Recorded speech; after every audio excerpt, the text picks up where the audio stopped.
Today, I am going to break the fire alarms because they scare me to death.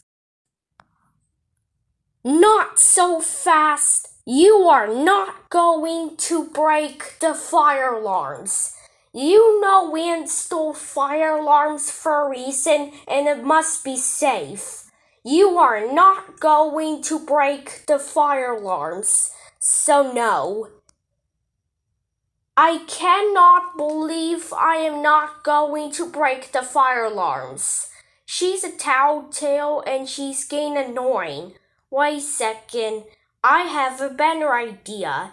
Maybe I can throw a rock to break the fire alarms.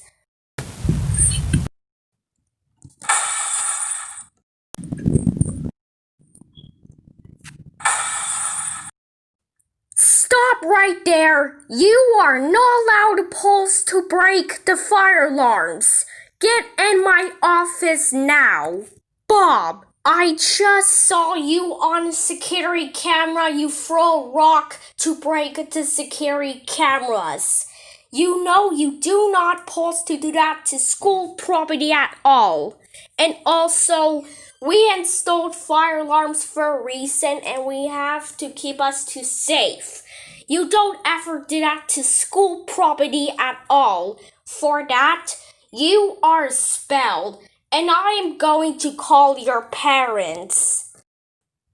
Bob, we cannot believe you break the school fire alarms and throw a rock at it.